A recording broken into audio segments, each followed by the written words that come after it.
आइरहेको छ। हेलो साथी। तोयनाजी आइसक्नुभयो सायद। अब सुरु गर्दा हुन्छ। आज मिति 2078 माघ 8 गते, तदनुसार 2022 जनवरी 22 तारिक माघ कृष्ण पक्ष पञ्चमी शनिबारका दिन राति 7:55 बजे लौकथा पाठ्य सर्वे दृश्य प्रतिष्ठानको 95औं श्रृङ्खलामा म वाचक मनोहर पोखरेल उपस्थित भइसकेको छु। आज अचानक आउनु पर्यो। अहिले अब कोभिडको समय, रुगाखोकी, सर्दी, ज्वरो धेरैजना लागेको छ। हामी सबैजना ग्रस्त छौँ। नेपालमा पनि 5 दिनदेखि लगातार 10,000 भन्दा बढीको सङ्ख्यामा सङ्क्रमितहरू पुष्टि भइरहेका छन् र सबै जोगिएर बस्नुपर्ने, स्वास्थ्य सुरक्षा सतर्कता अपनाएर बस्नुपर्ने अवस्था छ।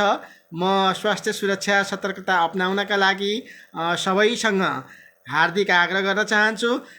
मान्छे स्वभावैले विविधता मन पराउँछ, चाहे जेसुकै कुरामा होस्।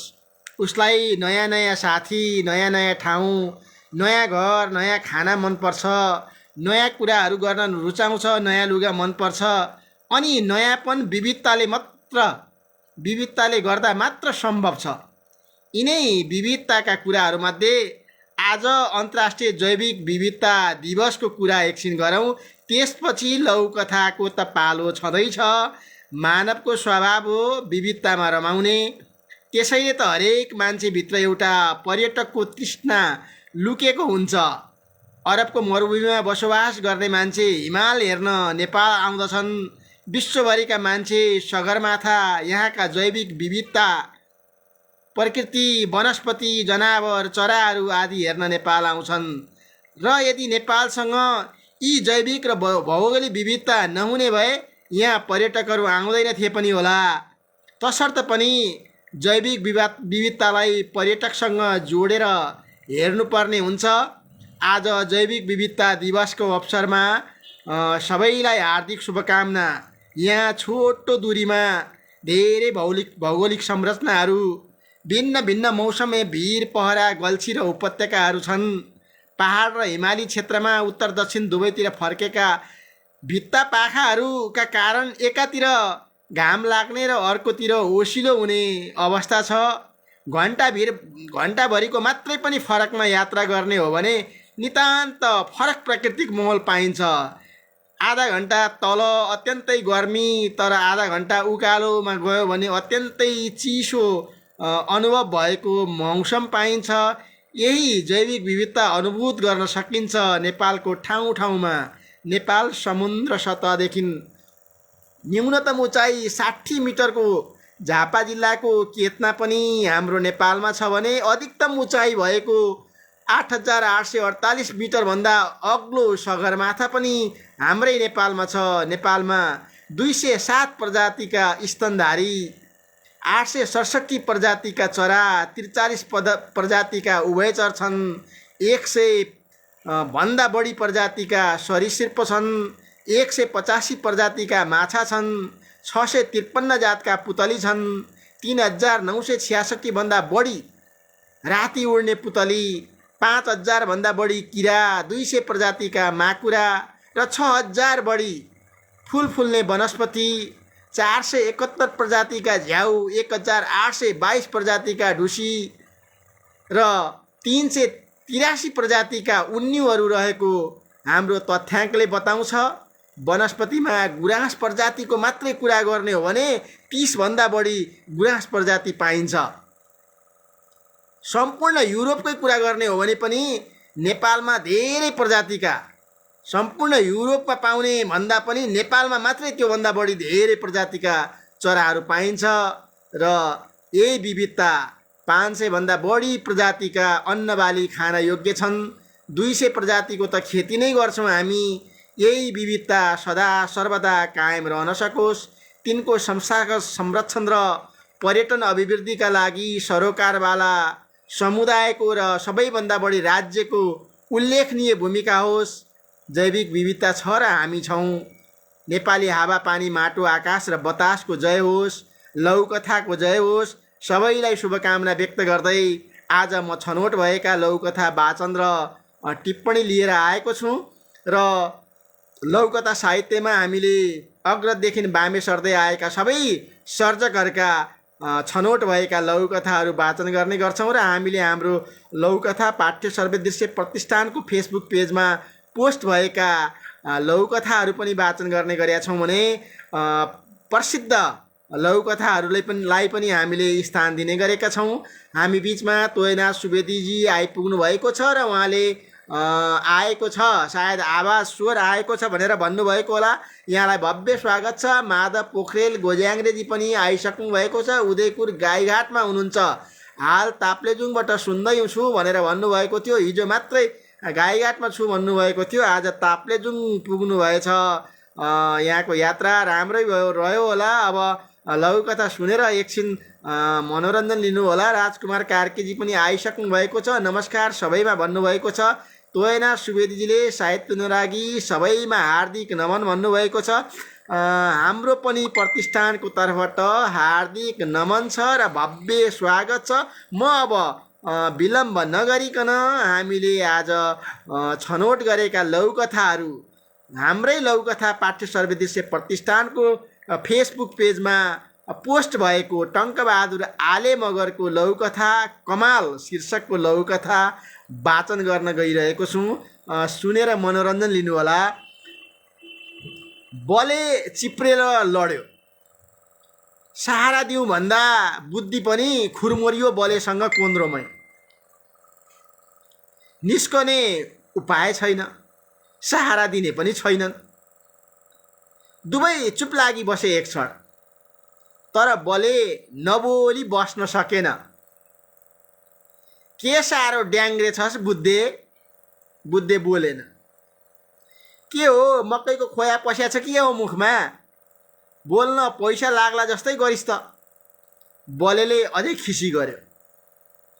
बिना तालमा बजाएको बाजाको के महत्त्व? बुद्धेले आकाशमा हेरेर उड्दै गरेको गौँथलीतिर हेर्दै भन्यो, विकासको शक्ति मै हुँ। बलेले छाती फुकाउँदै भन्यो। बुद्धेले मुख लेब्र्यायो। विकासको पहिलो पाइला मै हुँ। कल्पना, सिर्जना, योजना मै हुँ। त मेरो पछि नै होस्। गफनाक बुद्धे, यी पाखुराले उचाल्छ देशको समृद्धिका खम्बाहरू। म बेगर संसार स्थूल छ, अपाङ्ग छ। त एकदम शून्य भन्या छुइन, तर मेरो कारण प्रगतिले मुस्कान छरेको छ।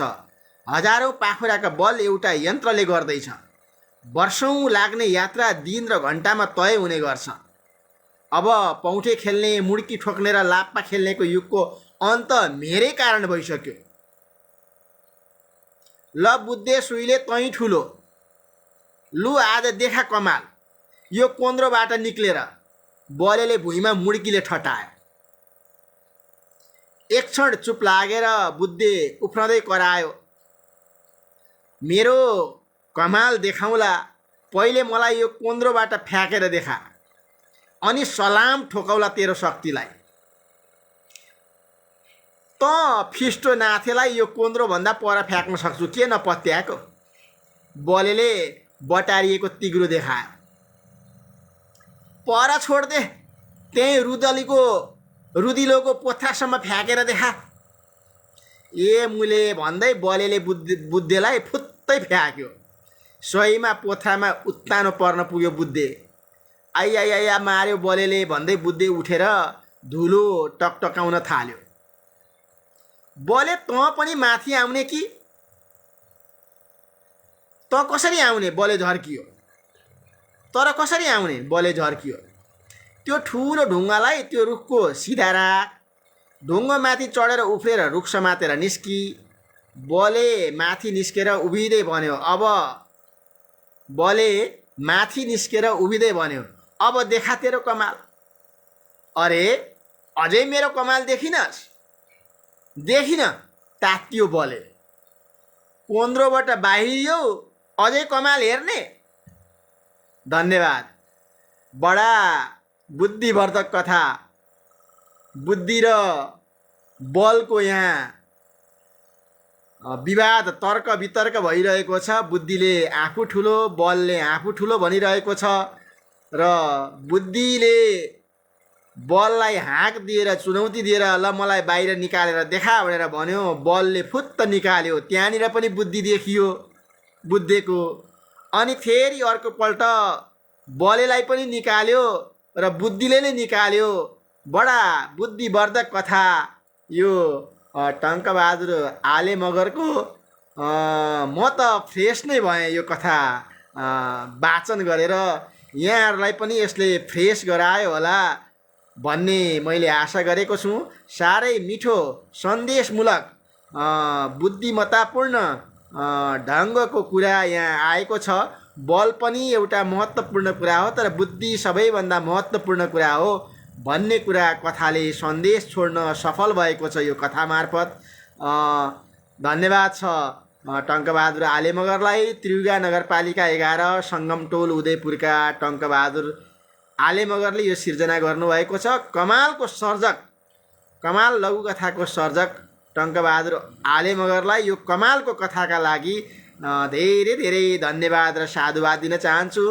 केही साहित्य अनुरागीहरू आइसक्नु भएको छ। म सबैलाई भव्य स्वागत गर्न चाहन्छु। शङ्कर शारदा दाजुलाई म देखिरहेको छु, भव्य स्वागत छ उहाँलाई। अमृता घिमिरेजीले हार्दिक नमन सर भन्नुभएको छ, हाम्रो पनि हार्दिक नमन छ म्याम यहाँलाई। अनि त्यसै गरी मन्दिरा चापागाईजी पनि आउनुभएको छ, हार्दिक नमन। म पनि हाजिर भएँ है, हजुरको हाजिरी जनिसकेको छ। मन्दिरा चापागाईलाई पनि भव्य स्वागत छ यहाँलाई। अमृता चापागाईले हजुरहरू सम्पूर्णमा मेरो नमन भन्नुभएको छ, हाम्रो पनि नमन छ। तोयना सुवेदीले साँच्चै कथा कमालै रहेछ भनेर भन्नुभएको छ, हार्दिक धन्यवाद यो मिठो टिप्पणीका लागि। हेम पोखरेलजी पनि नमस्कार सर भन्दै आइपुग्नु भएको छ, हाम्रो पनि नमस्कार छ। मन्दिराजी हेरिरहनु भएको छ। तोयना सुवेदीजीले पनि बुद्धिश्च बल तस्य न बुद्धिस्तु कुतो बल भनेर भन्नुभएको छ। हिजो पनि हामीले बालबालिका हुँदाखेरि तरबारभन्दा कलम ठुलो भनेर वाद विवाद प्रतियोगिता हुन्थ्यो। बलभन्दा बुद्धि ठुलो हुने गर्छ। बल पनि केही कुरा हो, तर बलभन्दा ठुलो बुद्धि हो भन्ने कुरा बडा लौकथा मार्फत टङ्कबहादुर आले मगरजीले साह्रै राम्रो घतलाग्दो ढङ्गले यहाँ बुझाउने कोसिस गर्नुभएको छ। अब म एउटा अर्को लौकथा वाचन गर्न गइरहेको छु। यो लौकथाको शीर्षक छ, यो हिन्दीमा छ तर सन्देशमूलक छ। मूर्ख गधा भन्ने शीर्षकको लौकथा किरण साहुले लेख्नु भएको छ। कथा यसरी सुरु हुन्छ। एक बार दो गधे अपनी पीठ पर बोझा उठाए चले जा रहे थे। उनको काफी लंबा सफर तय करना था। एक गधे की पीठ पर नमक की भारी बोरियां लदी हुई थी, तो एक की पीठ पर रुई की बोरियां लदी हुई थी। जिस रास्ते से वो जा रहे थे उस बीच में एक नदी पड़ी। नदी के ऊपर रेत की बोरिया का कच्चा पुल बना हुआ था। जिस गधे की पीठ पर नमक की बोरिया थी उसका पैर बुरी तरह से फिसल गया और वह नदी के अंदर गिर पड़ा। नदी में गिरते ही नमक पानी में घुल गया और उसका वजन हल्का हो गया। वह यह बात बड़ी प्रसन्नता से दूसरे को बताने लगा। दूसरे गधे ने सोचा कि यह तो बहुत बढ़िया युक्ति है, ऐसे में तो मैं भी अपना भार काफ़ी कम कर सकता हूँ। और उसने बिना सोचे समझे पानी में छलांग लगा दी। किंतु रुई के पानी सोख लेने के कारण उनका भार कम होने की जगह बहुत बढ़ गया, जिस कारण वह मूर्ख गधा पानी में डूब गया। एक संत यह सारा किस्सा अपने शिष्यों के साथ देख रहे थे। उन्होंने अपने शिष्यों से कहा, मनुष्य को सदा अपना विवेक जागृत करना चाहिए। बिना अपनी बुद्धि लगाए दूसरों की नकल कर वैसा ही करने वाला सदा उपहास के पात्र बनते हैं। सचमुच में बड़ा जोरदार कहानी थी। लघु कथा की मार्फत असल जिंदगी में भी यही बात लागू होती है। हम किसी को एक क्षेत्र में सफल होते देख उसे कॉपी करना, नकल करना शुरू कर देते हैं। हमें लगता है कि यदि कोई बंदा अपने क्षेत्र में सफल हो गया तो हमें भी उस क्षेत्र में सफलता मिल जाएगी, लेकिन हम शायद यह ध्यान नहीं देते कि उसके पीठ पर नमक वाली बोरी है। मतलब उसका इंटरेस्ट, उनकी काबिलियत, उनकी क्षमता अलग है और भूलवश हम रुई की बोरी को लादे छलांग लगा देते हैं। मतलब दूसरा टैलेंट है हमारे पास, दूसरा इंटरेस्ट है, दूसरी क्षमता है और उस दूसरे की नकल करते हैं, उसी क्षेत्र में सफल होने की ख्वाब देखते हैं और अंततः हमें पछताना पड़ता है। कथा की सीख बहुत बड़ी अच्छी है। यसको नेपालीमा यसरी अनुवाद छ। नेपालीमा पनि म भन्दैछु। मन्दिरा चापाकाईजीले नेपालीमा पनि भनिदिनुहोस् न सर भनेर भन्नुभएको छ। म नेपालीमा भन्दैछु। मूर्ख गधा शीर्षकको कथा किरण साहुले लेख्नुभएको छ। एकपटक दुईटा गधा आफ्नो पिठ्यूमा बोझ उठाएर गइरहेको थियो। उनीहरूले लामो यात्रा तय गर्नु थियो। एउटा गधाको पिठ्यूमा नुनको भारीको बोरा थियो भने अर्को गधाको पिठ्यूमा कपासको, रुवाको बोरा लादिएको थियो। जुन बाटोबाट उनीहरू गइरहेका थिए त्यो बाटोको बिचमा एउटा नदी पर्थ्यो। नदीको माथि बालुवाको बोराले बनाइएको एउटा कच्चा किसिमको पुल थियो। जुन गधाको पिठ्यूमा नुनको बोरा थियो उसको खुट्टा चिप्ल्यो र ऊ नदीमा गिर्यो। नदीमा खस्ने बित्तिकै त्यो नुन, उसले पिठ्यूमा जुन बोकेको थियो नुन, त्यो पग्लिन सुरु गर्यो। नुन पग्लेपछि उसको भार कम भयो, वजन हलुको भयो र यही कुरा उसले बडा प्रसन्न भएर अर्को गधालाई सुनाउन थाल्यो कि मेरो भार त कम भयो। अर्को गधाले सोच्यो यो त बडा राम्रो उपाय हो, पानीमा डुबेपछि त भार कम हुने रहेछ। यसो गरेर त म पनि आफ्नो भारी कम गरिलिन्छु। र उसले बिना सोचे सम्झे नक्कल गर्दै पानीमा हाम फाल्यो। तर कपासलाई पानीले सोच्दै गयो, त्यो भारी हुँदै गयो। भारी कम हुनुको साटो भारी झन् बढ्दै गयो। कपास भिज्दै गएपछि भारी हुँदै गयो र त्यो भारीले गर्दा गधा अन्ततः डुब्यो। र यही कुरा एउटा सन्तले हेरिरहेको थियो र शिष्य वरिपरि थिए। उसले शिष्यलाई भन्यो, हामीले अर्थात् मानिसले आफ्नो विवेकलाई जागृत गर्नुपर्छ। आफ्नो बुद्धि नलगाइकन अर्काको नकल गर्यो भने यस्तै असफलता हात लाग्छ र उपहासको पात्र बनिन्छ भनेर गुरुले आफ्ना शिष्यहरूलाई भने। र यो कथा सकियो। साँच्चै हामी पनि असल जिन्दगीमा यो कुरा लागू गर्नुपर्छ। आफ्नो क्षमता के छ, आफ्नो काबिलियत के छ, आफ्नो हैसियत के छ, त्यही अनुरूप आफ्नो इन्ट्रेस्ट के छ, त्यही अनुरूप हामीले काम गऱ्यौँ भनेदेखि हामीलाई सफलता हात लाग्छ। तर अर्काको नकल गऱ्यौँ भने, अर्काको सफलता देखेर अर्काको नकल गऱ्यौँ भने हामीलाई असफलता हात लाग्न सक्दछ भन्ने शिक्षा यो कथाले दिएको छ। र यति राम्रो शिक्षा कथा मार्फत दिनुहुने किरण साहुजीलाई, जो भारतको रायगढ़ छत्तीसगढ़को हुनुहुन्छ, उहाँलाई हार्दिक धन्यवाद देना चाहता हूँ। बहुत अच्छी संदेश है इस कथा में। अब म अर्को एउटा कथा भन्न चाहन्छु। त्योभन्दा अगाडि सुधादेवजी आइसक्नु भएको छ। सुधादेवलाई हार्दिक हार्दिक स्वागत छ, भव्य स्वागत छ।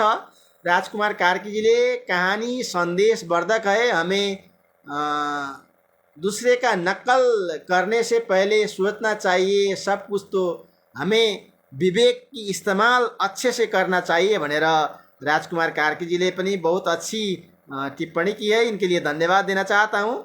उहाँले लेख्नुभएको छ, कहानी सन्देशमूलक छ। हामीलाई अर्काको नक्कल गर्नुभन्दा पहिले सोच्नुपर्छ, साँच्चै हाम्रो विवेकलाई चाहिँ नि प्रयोग गर्नुपर्छ र त्यसको राम्रो प्रयोग गर्नुपर्छ भनेर भन्नुभएको छ राजकुमार कार्कीजीले। धन्यवाद यो टिप्पणीका लागि। प्रेम पुनः मगरजी पनि नमन सर भन्दै हुनुहुन्छ। उहाँलाई पनि हार्दिक हार्दिक धन्यवाद व्यक्त गर्न चाहन्छु र स्वागत गर्न चाहन्छु। र अब म अर्का एकजना प्रसिद्ध लघुकथाकार, भारतीय साहित्यकार आलोक कुमार सातपुतेको लघुकथा क्रान्ति शीर्षकको लघुकथा, जसलाई एकदेव अधिकारीले अनुवाद गर्नुभएको छ, म वाचन गर्न गइरहेको छु। कथा यस किसिमले छ। आफ्नै घरको बारदलीमा बसेर पत्रिका पढ्दै उसले प्राय देख्ने गर्थ्यो कि चोकको त्यो पल्लो कुनामा राखिएको फोहोर फाल्ने भाँडोमा मोटा तगडा कुकुरहरू थुतुनो जोती जोती केही चिज खोज्दै खाँदै गर्थे। उनीहरू गाईहरूलाई नजिक पनि पर्न दिँदैनथे अनि भुकेर उनीहरूलाई भगाइरहन्थे। गाईहरू टाढै बसेर उनीहरूलाई हेरिरहन्थे। एक दिन उसले देख्यो कि एउटा मोटा तगडा साँडे त्यहाँ आइपुग्यो अनि उसले त्यो भाँडोमा आफ्नो कब्जा जमायो। कुकुरहरू उसलाई लगातार भुकिरहन्थे तर उसलाई केही फरक परेन। कुकुर पनि अब खतरनाक तरिकासँग भुकेर उसलाई तर्साउने कोसिस गर्दै भुक्न थाले। अनि त्यो साँडे पनि आक्रामक भयो अनि आफ्ना तिखा सिङले कुकुरहरूमाथि प्रहार गर्न थाल्यो। अनि कुकुरको भुकाइ बिस्तारै कुइमा परिणत हुँदै गयो। आजभोलि पुरै भाँडामा साँडे र गाईहरूको कब्जा छ र कुकुरहरू टाढै बसेर उनीहरूलाई हेरिरहन्छन्। कथा सकियो। साँच्चै कालजयी कथा आलोक कुमार सातपुतेको यो लघुकथा अत्यन्तै छोटो भएर पनि धेरै सन्देश दिने खालको छ, जसलाई एकदेव अधिकारीले अनुवाद गर्नुभएको छ। र वास्तवमा यो यस्तो घटनाहरू, साना साना घटनाहरूबाट कति ठुलो शिक्षा प्राप्त हुन्छ। गाईले आफूलाई कमजोर ठान्यो, कुकुरले भुक्दा उसले भाँडो छोडिदिन्थ्यो र कुकुरले त्यो भाँडोमा कब्जा जमाउँथ्यो। तर त्यही भाँडोमा साँडेले थुतुनो गाडेपछि कुकुरहरूले भुके पनि साँडे अटेर गरेर बसिरह्यो। कुकुरले साह्रो जोडसे कराउँदा साँडेले सिङले हान्दाखेरि कुकुरहरू भुक्न छोडेर कुइँ गर्न थाले। यस क्रममा त्यो भाँडोमा कब्जा साँडेहरूको भयो र कुकुरहरू, हिजो गाईहरू टाढै बसेर हेर्थे कुकुरले खाएको भने, अब साँडेले खाएको र गाईले खाएको कुकुरहरू टाढै बसेर हेरिरहन्छन्। यसरी ठ्याक्कै अवस्था उल्टिएको छ र यो साँचो यथार्थ पनि हो। वास्तविक जीवनमा, हाम्रो जीवनमा पनि हामीले साहस गऱ्यौँ भने धेरै कुरामा हामीले नियन्त्रण प्राप्त गर्न सक्छौँ। यदि डरायौँ भनेदेखि चाहिँ नि हामीले प्राप्त गरेको कुरा पनि गुमाउँछौँ भन्ने कुरा साह्रै मिठो सन्देश दिएको छ यो लघुकथाले। यसका लागि आलोक कुमार सातपुतेलाई हार्दिक हार्दिक धन्यवाद र यसको अनुवादक एकदेव अधिकारीलाई पनि हार्दिक आभार व्यक्त गर्न चाहन्छु। अब हामी अर्को एउटा लघुकथा, जसलाई चन्द्रशेखर साहुले लेख्नु भएको छ, बडा बन्ने कि बडा सोचो भन्ने हिन्दीमा लेख्नु भएको छ। यसलाई मैले नै नेपालीमा अनुवाद गरेर, भावानुवाद गरेर, भनौँ न अनुवाद गरेर सुनाउने प्रयत्न गर्दैछु। चन्द्रशेखर साहुको बडा बन्ने के लिए बडा सोचो, जसको अर्थ हुन्छ ठुलो बन्नका लागि ठुलो कुरा सोचौँ। कथा यसरी सुरु हुन्छ। अत्यन्तै गरिब परिवारको एकजना बेरोजगार युवक नोकरीको खोजीमा थियो। नोकरीको खोजीमा कुनै अर्को सहरमा जानका लागि उसले रेलगाडीमा चढ्यो र यात्रा गर्न थाल्यो। घरमा कहिलेकाहीँ मात्रै तरकारी पाक्थ्यो, यसैले उसले बाटोमा खानाका लागि रोटी मात्रै राख्यो। आधा बाटो जब तय भयो त्यसपछि उसलाई भोक लाग्यो। उसले टिफिनबाट रोटी निकालेर खान लाग्यो। तर उसको खाने तरिका बडा अजीब थियो। ऊ रोटीको एउटा टुक्रा लिन्थ्यो र टिफिनभित्र कुनै यस्तो कुरा डाल्थ्यो मानु रोटीको सँगसँगै उसले अरू पनि केही कुरा खाइरहेको छ। रोटी टिफिनको भाँडामा डुबाउँदै चोप्दै निकाल्थ्यो र मुखमा हाल्थ्यो, जबकि उसको टिफिनमा रोटी मात्रै थियो, सब्जी थिएन, अरू केही थिएन। उसको यो तरिकाले आसपासका यात्रीहरू हैरान थिए। त्यो केटा भने चाहिँ नि, त्यो युवक भने चाहिँ नि हरेक पटक रोटीको एउटा टुक्रा लिन्थ्यो र झुट्टै मुट्टै टिफिनमा डाल्थ्यो र खान्थ्यो। सबै सोच्थे आखिर यो युवकले किन यसो गरिरहेको छ। अन्ततः एउटा व्यक्तिलाई असह्य भयो। उसले सोधि नै हाल्यो, अरे भाइ, तिमी किन यसो गरिरहेको छौ? तिम्रो टिफिनमा त तरकारी सरकारी केही छैन। फेरि यो रोटीको टुक्रा हरेक पल्ट त्यो खाली टिफिनमा हालेर यसरी खाइरहेको छौ कि मानौ तिमी सब्जीसँग खाइरहेका छौ।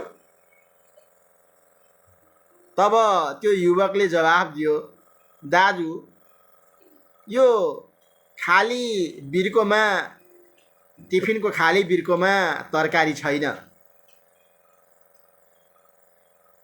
तर म मनमनै यही सोचेर खाइरहेको छु कि यसमा धेरै अचार छ।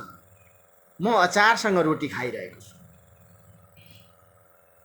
फेरि त्यो व्यक्तिले सोध्यो, खाली बिर्कोमा अचार सोचेर सुक्खा रोटी खाइरहेको छौ त के तिमीलाई अचारको स्वाद आइरहेको छ?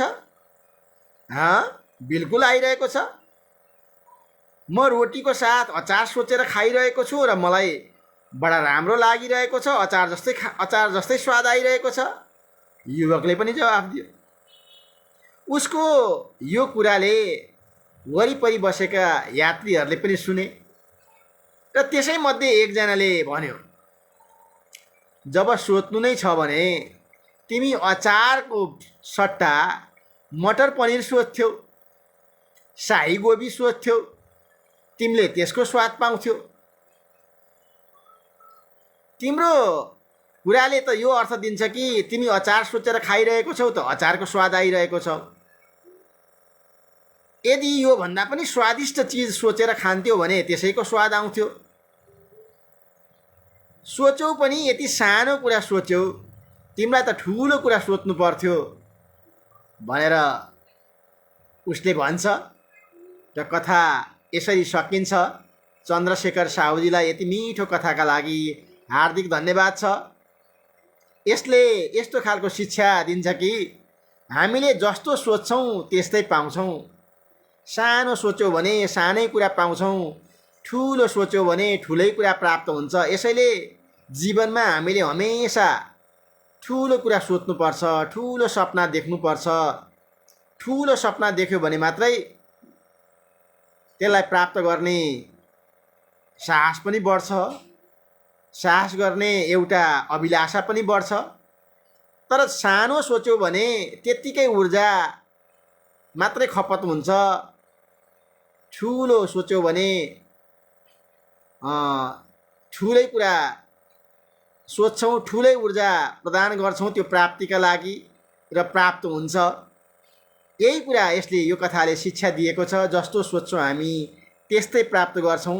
यति मिठो लघुकथाका लागि अभनपुर जिल्ला रायपुर छत्तिसगढका चन्द्रशेखर साहुलाई हार्दिक धन्यवाद। उहाँले हिन्दीमा लेख्नुभएको यो लघुकथालाई मैले नेपालीमा वाचन गरेँ र यहाँ केही टिप्पणीहरू पनि आएको छ। प्रेम पुनः मगरजी आइसक्नु भएको छ र नमन सर भन्नुभएको छ, अघि नै आउनुभएको छ। बाबुराम पराजुली अबिरलाई पनि म देखिरहेको छु, नमन सम्पूर्णमा भन्नुभएको छ। राजकुमार कार्कीजी पनि हेरिरहनु भएको छ, अमृताजीहरू पनि हेरिरहनु भएको छ। म सबैलाई भव्य स्वागत गर्न चाहन्छु र अब हामी लघुकथाको अन्त्यतिर छौँ। आज मैले अघि नै भने अन्तर्राष्ट्रिय जैविक विविधता दिवस हो। जैविक विविधताको महत्त्वलाई दर्शाउन आजकै दिन विश्व समुदायले जैविक विविधता दिवस मनाउँछन् सारा संसारभरि। सन् 1992 मे 22 दिन ब्राजिलको रियो दो जेनेरियोमा सम्पन्न पृथ्वी शिखर सम्मेलनले जैविक विविधता महासन्धि अगाडि बढाउने निर्णय गरेपछि सन् 1994 देखि आजकै दिनदेखि जैविक विविधता दिवस मनाउने अभ्यास थालियो र मे 22 का दिन विश्वभरि जैविक विविधता दिवस मनाउँदै आइएको छ। हाम्रो नेपाल पनि विविधताले भरिपूर्ण सुन्दर छ र यहाँ विविधता सदा सदा छ। सबैभन्दा होचो ठाउँ पनि सबैभन्दा अग्लो ठाउँ पनि छन् तिनको र अन्य धेरै प्रजातिका कुराहरू छन् जुन मैले अघि नै वाचन गरिसकेँ। र यहाँ पुतलीहरू, चराहरू, स्तनधारी प्रजातिका चराचुरुङ्गीहरू, वनस्पतिहरू सबैभन्दा धेरै ठुलो मात्रामा छन्। र यहाँ आधा घन्टाकै बाटोमा अत्यन्तै गर्मी र अत्यन्तै चिसो ठाउँ पनि हाम्रो नेपालका जताततै पाइन्छ। दुवैतिर फर्केका भित्ता पाखाहरूमा एकातिर घाम लाग्छ भने अर्कोतिर ओसिलो हुन्छ। जैविक विविधता हामीले अनुभूत गर्न सक्छौँ। आज जैविक विविधता दिवस हो। यो विविधता हाम्रो मुलुकमा सदा सर्वदा कायम हुन सकोस्, तिनको संस्थागत र संरक्षणमा, पर्यटन अभिवृद्धिमा राज्यको ध्यान जान सकोस्, सरकारबाट र हामी समुदायको पनि भूमिका त्यसमा रहन सकोस्। र नेपाली हावापानी माटो आकाश र बतासको जय होस्, लघुकथाको जय होस्। अनि लघुकथा सुन्नुहुने साहित्य अनुरागी, साहित्य प्रेमी मनमुटुहरूको पनि जय होस्। सबैलाई शुभकामना छ। र आजको लघुकथा वाचन यही अन्त्य भएको जानकारी गराउँदै म वाचन प्रक्रियाबाट बिदा लिन चाहन्छु, विराम गर्न चाहन्छु। सबैलाई शुभरात्रि, नमस्कार।